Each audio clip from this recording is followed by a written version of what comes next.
Hello, everybody. Kirsten here, and we have another expert interview for you today. I am so excited. My friend Shannon is on the podcast today. If you have ever been a person who is like, this is so disorganized, or I don't know how to manage all of this and it's never going to go away, or I can't do this alone, but all of it needs to happen. If you ever said anything like that, you are a person who needs to know that Shannon South exists.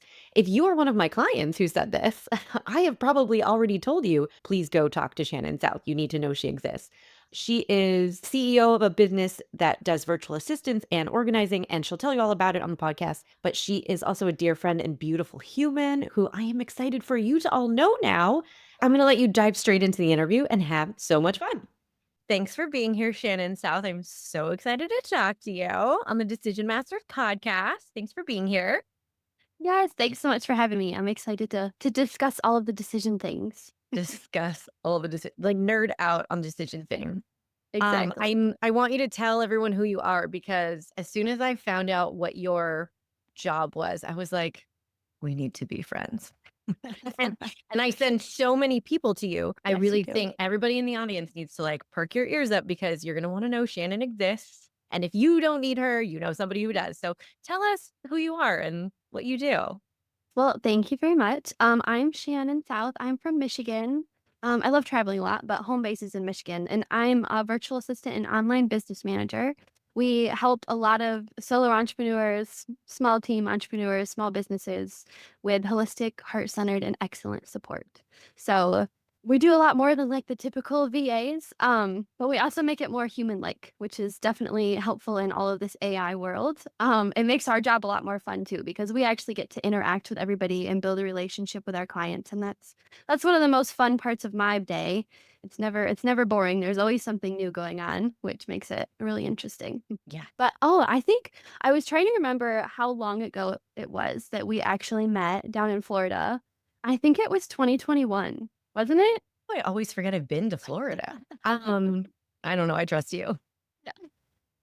I was doing the math in my head, but I'm pretty sure that's when we were in the mastermind together, and I was obsessed with Kirsten and got to hear all about your business that I had never knew was a thing. So it's very cool to know. And I've like kept track of all of your things and offerings since 2021. Oh, I know. I'm so glad that we stayed in touch because, like I told everybody, every time I come across someone, a client or just a person in life that I'm like, I feel like Shannon could help you. Because your website is literally lifetimestressrelief.com, right? Is that so current? Yep. Yeah, everybody pay attention.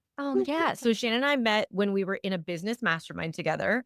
And that was a great, great experience. It was. And now here we are talking about decision making and organizing all the stress. Exactly. So a little background on like my day to day and why I was so excited that you invited me to talk about this is because I work with a lot of business owners who have ADHD. I don't know who else has it. I'm raising my hand. I have it. And I feel like it definitely doesn't help with the decision making. And especially when an ADHD person is working with other ADHD people, trying to like nail down one solution or one decision about a product or a question or how we want to talk to people and stuff.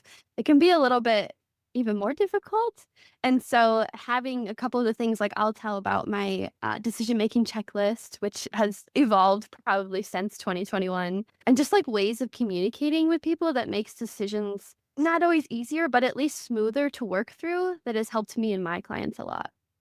Yes. I think smoother is a fine goal. I think there's a misnomer when we talk about making decisions easier that like it's bad if they're hard, but things worth it can be difficult, right? It's not like if you take on a Exactly. hard project or a big decision, it's a bad thing if you experience any friction or challenge. Like it should be easier. But I always think of going up a mountain, right? If you go on a long, steep hike, it shouldn't be easy, but do you feel equipped to like take care of yourself?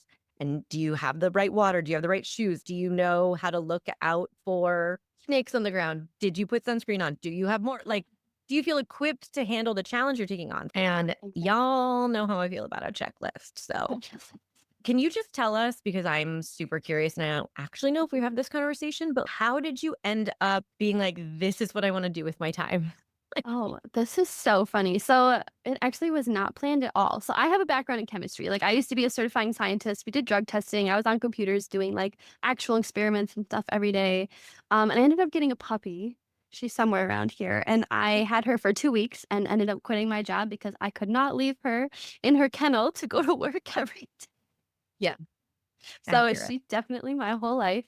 And after that, I was like, well, have to make money. So I started a stress relief and a memory course because I was definitely like the nerd at school. I loved to memorize stuff. And stress was a lot of what I learned about in college because I had a minor in neurological disorders. So I was like, if we're not stressed, we don't get any of these issues. Like we just have to solve the stress issue. So made a course, struggled selling it. That's when I joined. I think it was Mama to CEO at that time. Mm. And in that group with a bunch of other women, I kinda just was helping everybody else, like, set up their website or, like, here's how you connect your domain to your email and just, like, little things like this. And I think 3 months in, I was on one of the coaching calls with Samantha, just struggling to sell the course, and she was like, "Shannon, you're doing all of this VA work for free. Like, why don't you just get paid for it and take the pressure off your stress relief course?" And I was like, "What an amazing idea." And so I just kind of fell into it, which I think is why it works so well because it's a lot of just my natural skills and things that I like doing and working with the types of people that I normally like just gravitate towards. So that's it all just like was a very unique plinko ball of how it all came together. Yeah. I love that your origin story is your puppy, though. I'm like, yep, accurate. Yes. It was They're a in hard decision charge. to put her in my marketing or not. And I was like, ah, we'll just do the little Easter egg mentions of her. Just a little reward. Okay, I know we teased a checklist, and now I'm struggling to not just ask about the checklist. Can we just dive into the checklist? Yes. Before we do the checklist, I have one story. It's my grandma's story because I Okay. went. So when Kirsten first asked me to come on this podcast, this story instantly came to my brain, and I was probably like 7 years old in my grandma's kitchen, and we have 6 cousins, including me. So there was always kids everywhere, mostly doing like dumb stuff we probably shouldn't have done. And one of us got in trouble. I don't even remember for what. And Grandma always said, "We can always fix it." Unless you rob a bank or kill someone. So she's like, just tell us what it is and we can fix it. And that, for some reason, just stuck with me, and I was like, "You know what? We really can fix anything." And what I got from that is, like, 90% of decisions are not permanent. We can always come back unless you rob a bank or kill somebody, which I know you could get away with robbing a bank. So, honestly, there's a little Our more wiggle room. coaching and Shannon South do not advocate robbery of any kind, Nor for do the I. record. I love that grandma wisdom. Even the permanent feeling ones. I really challenge people who want to argue. Sometimes we call it arguing for our limitations, but people who are stuck on, no, this actually will determine the rest of my entire life. And if you have nerded out on that show Loki, that Marvel spinoff show with about all the timelines, it's okay. But it has all shows all these branching timelines. Time keeps moving forward, and then one thing changes, and now we're in this timeline. One thing changes, we're in this timeline. But it's always moving forward. And I challenge people to let go a little bit, like loosen their grip a little bit on that thinking of this will change everything permanently. Probably not. Exactly, and that's a perfect way to put it. The change is usually the scariest part, Yeah. and feeling like the change is always going to stay, and the funny part of it is that it will always change no matter what it Yeah, is. because you So always moving forward no matter what. So you're just keep everything the same, you still move forward. Change everything, make that choice, make this choice. You're always moving forward. So thanks, exactly. grandma. Yeah. We can Grandma always fix Barb. this.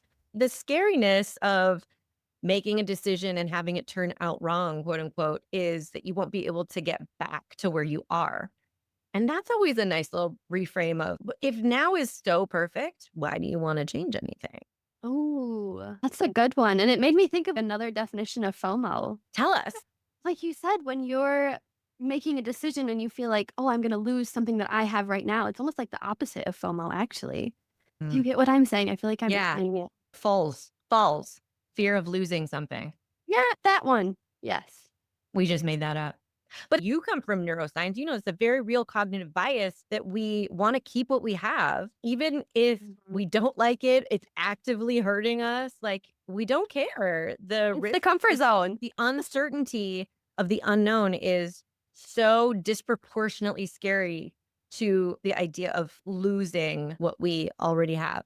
Exactly. Oh my It gosh, was and so that's fun. leading me into another quote. So I put it in my notes. So it's by Terrence McKenna, and it's kinda long. I'm gonna cut it down, but you just led perfectly into it. The beginning of it is nature loves courage. So you make a commitment and nature will respond to that commitment by removing impossible obstacles. I'm skipping a little bit to the end. So this is how magic is done, by hurling yourself into the abyss and discovering it's a feather bed. I'm gonna say the last line one more time because that is, like, how I live my life after Please I've say read it this again. quote. So, this is how magic is done, by hurling yourself into the abyss and discovering it's a feather bed. So that was, like, mind shattering for me that it's, like, making not even the hard decisions, but, like, the big ones that feel super scary, they've always worked out. Even if they didn't work out the way I thought they were gonna work out, they did work out, whether it was in relationships or with money or with jobs instead like, quitting your job because your dog can't handle being alone, like, was that actually a logical, good decision? Probably not. But look at what I have now, and it's like I would never go back. Yeah. That speaks to where you're focusing when you think about decisions, right? Because we can be so externally focused, so results Mhm. focused, and we can put all of the pressure on things working out outside of us in the future. And my whole deal is, hey, wait a minute, remember how resilient and resourceful you are. All your decisions worked out, not because they happened to. That was you, right? Like you deciding, I'm going to make this work out. Yes.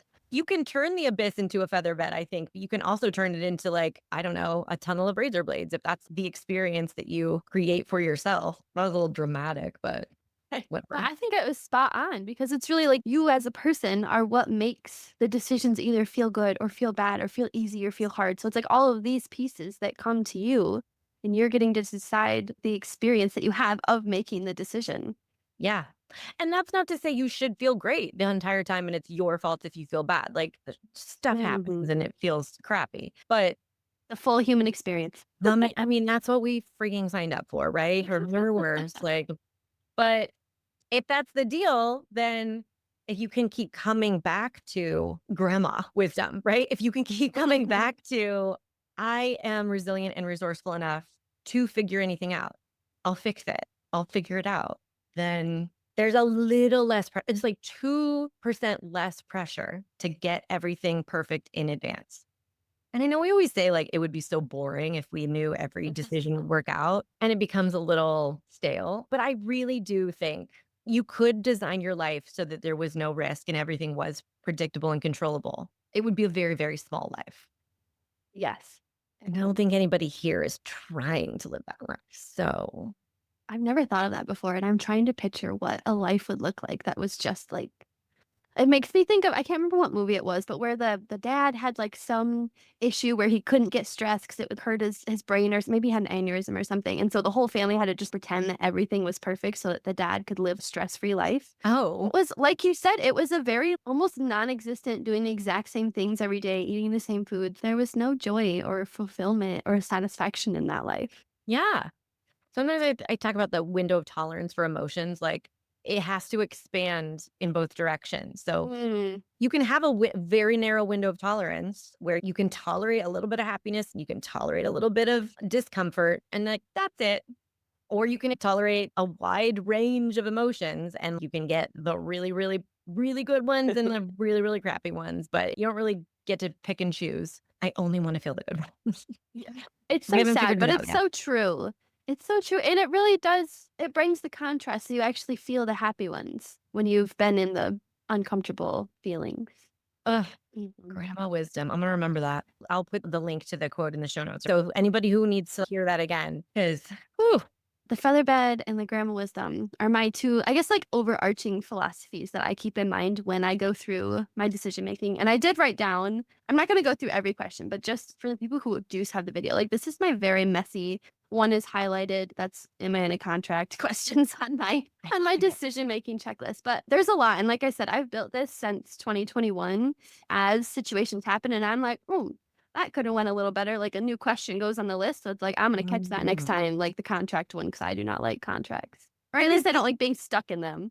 Is this a checklist that you consult when you're picking a bedspread or booking a vacation or working with a client? Like, is it just in professional life? Is it adaptable? Tell us about this checklist. I'm Great obsessed. question. Yes. I check it a lot. I do not check it for everything. So it's definitely all areas of life. So relationship stuff has been on here. Do I want to make a big deal out of this thing? That's usually a question I'll put on there. Mm, Food, sometimes it's food. I did the whole 30 diet a while ago to like balance hormones and stuff. And when I was like, I just need some chocolate, I would go through my checklist and I'm like, is this lengthening my stride? No, no, the chocolate was not, and it was like it brought me back to my values, and it gives you, like, a second to not just follow your brain impulse of what it wants. It's enough of a step back and be like, "Oh, yeah, and I wrote this, and it's in my handwriting, and this is what I know is important to me," that makes it actually stick, because some of the decisions are not the ones that I wanna make, like turning down a client that's kind of a fit, but not perfectly a fit, but, like, the money would be great. Those are hard decisions to yeah. make, and it's come in really handy. So I'll explain it a little bit, and I have my personal values, my top 5 values written on here, which for me are joy, well-being, adventure, creativity, and connection. Mm, That's kind of what I first started with when I had my first 3 questions. I mhm. won't go through every question, but I have 5 that I'll go through that are my, like, "Ooh, yep, that definitely made the decision for me," types of questions. Okay. Yes. Love it. The first one is, does this person, opportunity, or action align with my values? And that Mhm. one just feels like a very common sense type of question, but it's the first one on the list. And it just gets your brain into like, oh, yeah, we're looking at this in the big picture of like, does this matter? Is this important to me? Type of things. Yeah. The second one is, why is this a hard decision? And does it reflect my fears or my dreams? That one was a good one that every time I'm thinking of something like renewing a contract with my coach that's quite expensive, but also very helpful. Like, does this reflect my fears or my dreams? Mm, Definitely my dreams, because my only fear is scared of spending all of that money. 'kay.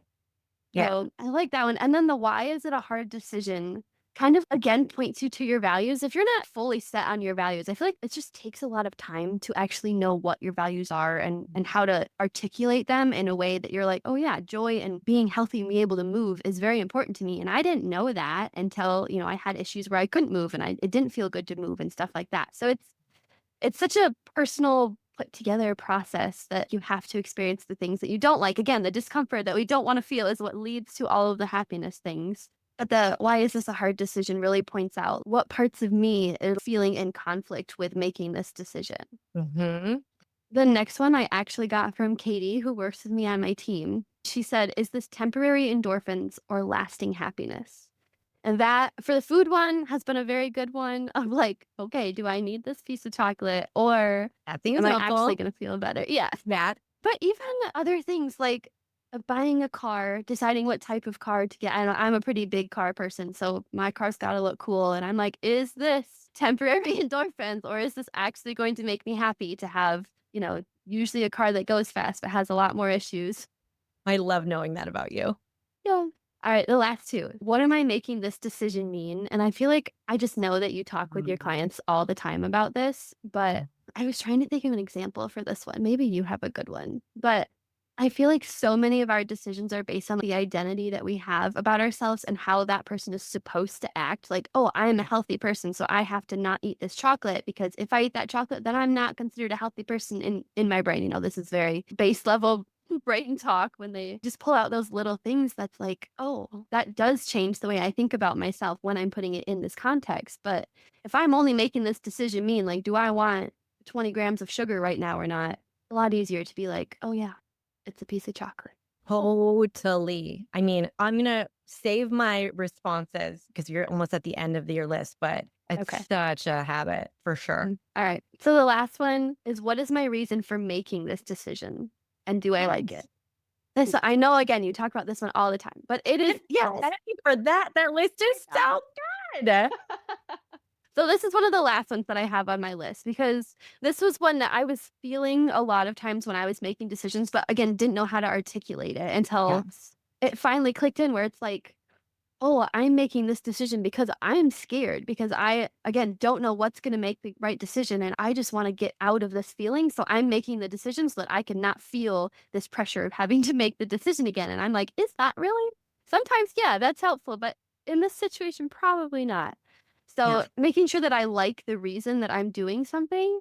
And one really quick side story on this one is Christmas gifts. Like buying people Christmas gifts would give me literally 2 months of anxiety of just like, I want to get them good gifts, but I don't want to spend a whole bunch of money on these gifts. And then I have to like get them delivered in time. And starting in October, I would be panicking about Christmas gifts. And I was like, okay, you know what? I'm just not gonna do Christmas gifts. Nope, we're just gonna nobody get me anything. I'm not gonna get anybody else anything. And that was a conversation that I had. Do I like my reason for not getting gifts just because I don't want to spend the money on it and I want to get everybody the perfect gift? And what really got me is I thought about my mom not getting her a gift. And I was like, just because I didn't want to spend the money. And I was like, oh, that is not a reason that I like for making this decision. So that I think that was when I actually added the question to the list. But liking your decision or the reason you're making that decision has made a world of difference in just being able to make decision and then be done with it and move on because it's like, yep, that feels good. That's in line. Moving Yep. on to the next thing. Oh, I Yep. can't wait to hear what you think. I mean, you named actually so many steps in the workshop that I run, the Decision Ease Essentials, which you can get on demand at kirstenparker.com/essentials. Know and like your reasons, like name your reasons is a whole step in that process of making decisions more easily.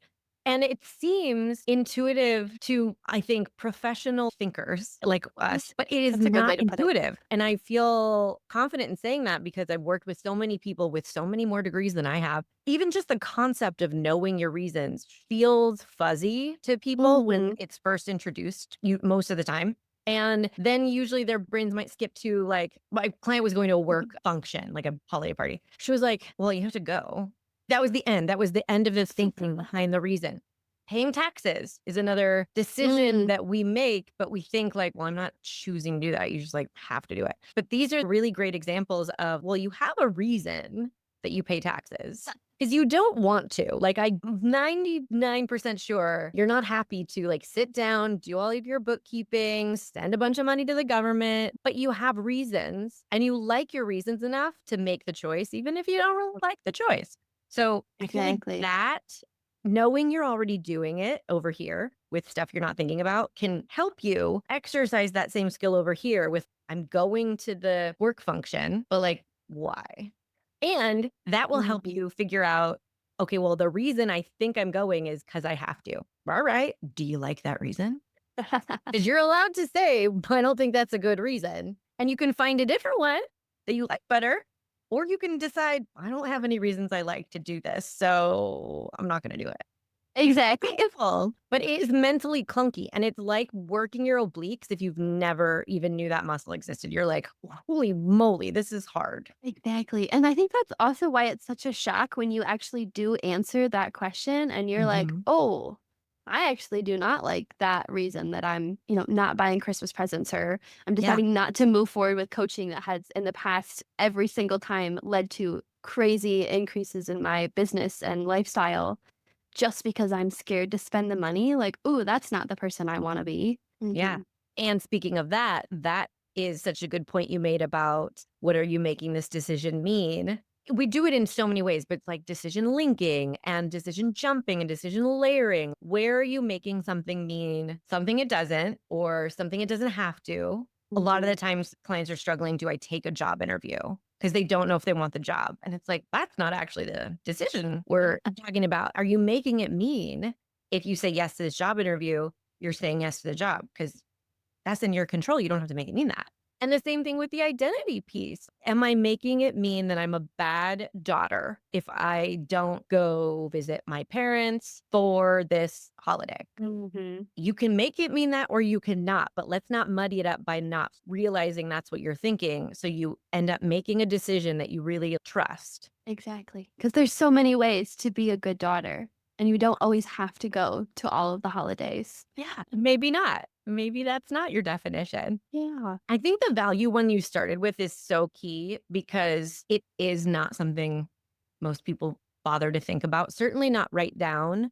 It's where I start with Mhm. all of my clients, and it's always a little to be honest, I get nervous because we start our first session with naming and figuring out these vision and goals and values, and the values can be tricky, and sometimes I'm like, "They're gonna think this is a waste of their time." I'm like, came to talk about decisions, and they were like, I guess I'll figure out if I value joyful self-care right now. I don't even know what I'm talking about. But there is lots of juicy research about what values informed decision making yields in your life and how it makes you feel and the kind of life it can create versus the alternative, which makes me feel better. But also, it always proves useful to think about these things. Okay, before I make this decision about the chocolate or whatever, did I already make this decision?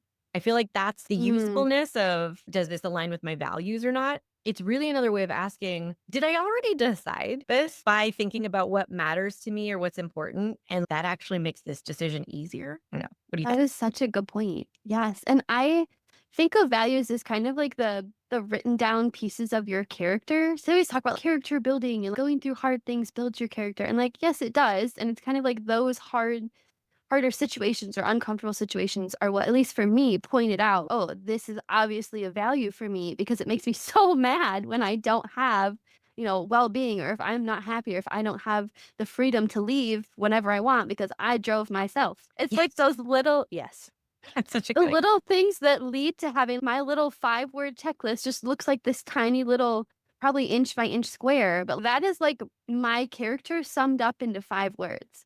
And like you said, it Mm. helps you because 'cause you've already decided or found out that, "Hey, this is something that's important to me." And now you can kind of use that as a shortcut. I know you talked about this in one of your other episodes of making the decision because you already know this is the type of person I am and this is what I want and what I'm gonna do. Yeah. We've already written this part of the manual.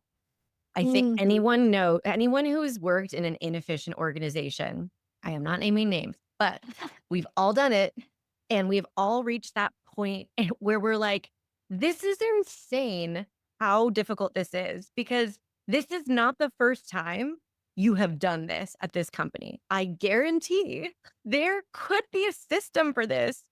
Oh my god, like, steam comes out of my ears thinking about how frustrated I've been at some points just because I'm like, why are we doing this as if it's for the first time? This is bananas. The ease that you get when you find out there's a problem and you're like, oh, yeah, we encounter this problem all the time. Here's exactly what to do. Or you're going to take on this new thing. Great. Here's the system that we developed over time to make it easier. So you don't have to figure everything out for the first time.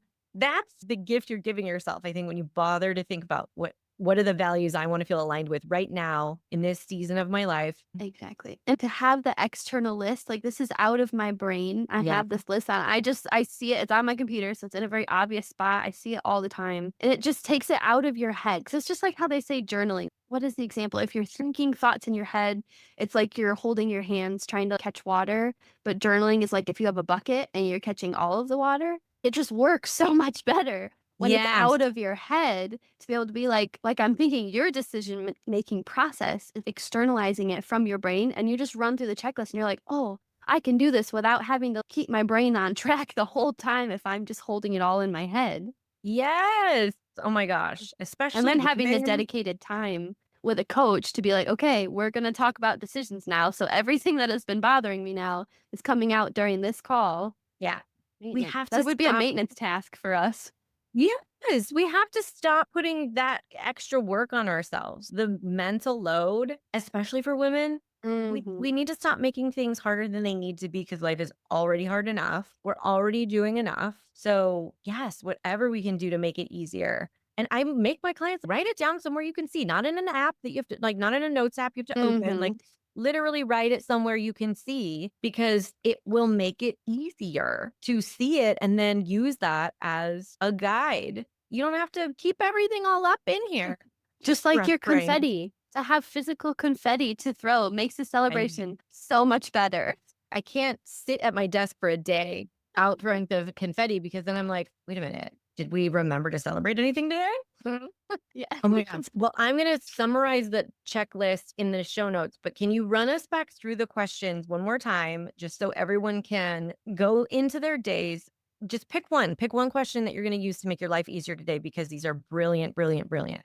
Thank you very much. The questions. These 5 are kind of the more mentally heavy ones, but they're usually the ones that are like, That was That definitely something I wasn't thinking about that did consciously. it. Yeah.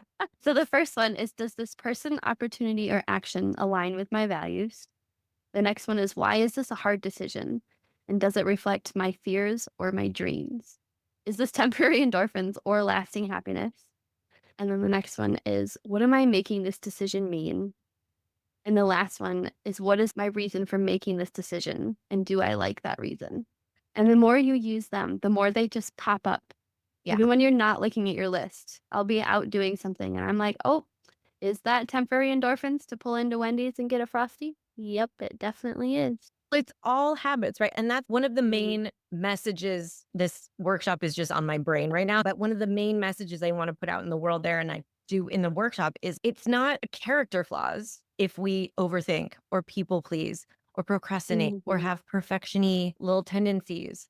It's just habits. It's literally just habits, which is such good news because habits are changeable. So Exactly. you're just paying attention to this stuff into the new habits where normally in a situation in the past, you might have run immediately to get somebody's opinion on something, immediately skip over what you think or want. Those are just habits. So we're just replacing those with different instincts. So it's more natural for you to be like, what would be the most aligned thing right here? What am I making this Exactly. mean? Makes And it what a like new simple. brain shortcut to have that as a habit. Mhm. It takes a teensy bit of work, but most good things that are worthwhile do. So Exactly. start like Shannon did, just write it down and just see what happens if it's more in your face and easier to remember. It's lasted. This one piece of paper has lasted since 2021.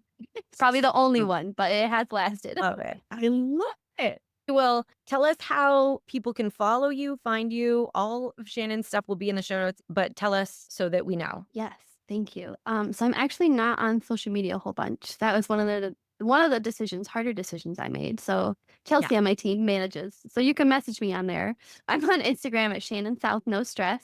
You can email me, Shannon South at lifetimestressrelief.com. And then the best way to reach out to us is our website, like Kirsten said, lifetimestressrelief.com. And I would love to hear anything that you guys have to share, any notes or questions on the decision making checklist. I'm pretty obsessed with it and could talk about it all day. So I would love to hear as well.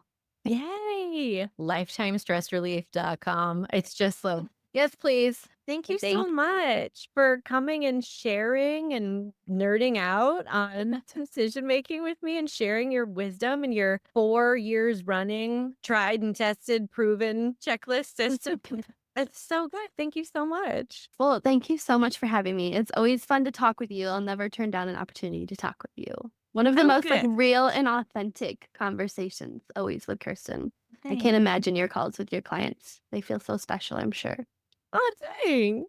Well, that's great to hear because that means I get to bug you again. And you already said that you're not going to say no, no take backs.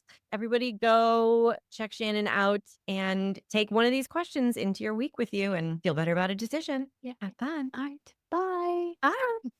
Hey, want to find out your decision style? Obviously, go take the decision style quiz. It's in the show notes and at kirstenparker.com/quiz. We all have our style when it comes to making decisions, but do you know how to use your default way of thinking to your advantage? Or do you mainly get stuck in the most annoying parts of overthinking and people pleasing? The decision style quiz has your answers, my friend. Take it right now at kirstenparker.com/quiz.